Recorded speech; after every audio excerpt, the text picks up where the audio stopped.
A Masterclass, ela é para sistema urinário, e para a gente começar o sistema urinário, o que a gente precisa? A gente precisa saber a anatomia renal, tá? Então, na verdade, para a gente ser um bom imaginologista, a gente precisa do quê? A gente precisa saber anatomia. Sem anatomia, a gente não consegue fazer absolutamente nada.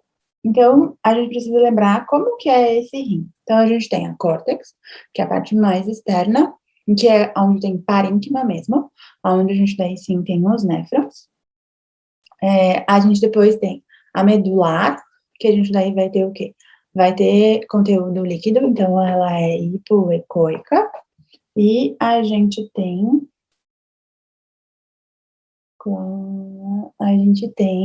a pelve, que daí é onde vai sair o quê? Onde vai sair a urina para o sistema coletor, tá? Por que eu preciso saber essa anatomia? Porque a anatomia renal, a gente vai ter que saber como que ela é, para que eu possa ter certeza se aquela, se tá certo ou não a morfologia deste rim. Então, por isso que eu preciso saber de como é que tá esse rim, tá? Então, só pra gente relembrar, tá? E agora, anatomia ultrassonográfica mesmo. Como que eu vou ver esse rim no ultrassom? Então, o número 1 ali é a cápsula, tá? A gente vai ver ela bem discreta. Então, ela é bem sutil. Depois a gente vai ver o quê? A gente vai ver a medular, e a medular sempre são como se fossem áreas mais arredondadas. Então, isso nos ajuda, porque daí a gente tem o quê? A gente tem a relação ou o limite córtico-medular. Agora, com o advento do Doppler, para a gente, às vezes, poder definir o que é córtex e o que é a medula, eu posso fazer o quê? Eu posso colocar o Doppler colorido, porque daí eu ver a artéria arqueada ali. Então, isso ajuda bastante.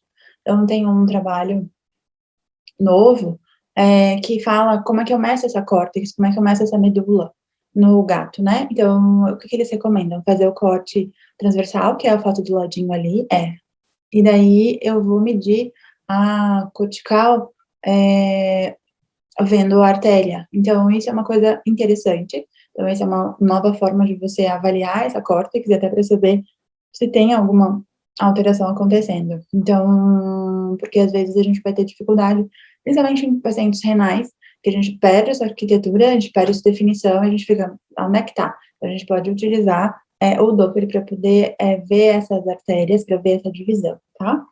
Deixa eu colocar aqui o bate-papo. Pronto, eu consigo agora ver vocês, tá? Agora deu certo. Então, além disso, então a gente precisa lembrar o quê? Nessa primeira foto, a gente tem o corte mais alongado do rim. Algumas pessoas chamam esse do corte longitudinal, e algumas pessoas falam que esse corte é o sagital ou dorsal. A gente não tem consenso. Então, um livro diz uma coisa, outro livro diz outra. O corte transverso, o corte longitudinal é quando eu não tenho a pelve aparecendo. E o corte dorsal é quando eu ainda pego um pouquinho dessa pelve, dependendo do jeito que eu faço o corte. Então, para a medição do rim, o ideal seria só o corte mesmo longitudinal, onde eu vou pegar o maior eixo dele. E para a avaliação do corte transversal, para eu avaliar principalmente o quê? A pelve. Por quê? Porque daí eu posso ver se tem alteração ou não acontecendo nessa pelve. Claro, quanto melhor o meu transitor, mais fácil de eu conseguir avaliar essa pelve. Então, infelizmente, em alguns pacientes, às vezes eles são muito grandes, a gente às vezes vai ter uma dificuldade um pouco maior de avaliar essa pelve se ela não estiver alterada. Por quê? Porque a gente daí não vai ter um transitor tão detalhado para conseguir ver essa pelve. Então, o que mais às vezes dificulta é o tamanho do paciente e o transitor que eu estou utilizando. Sempre utilizar transitores lineares é mais fácil, mas nem todo paciente me permite utilizar transitores lineares.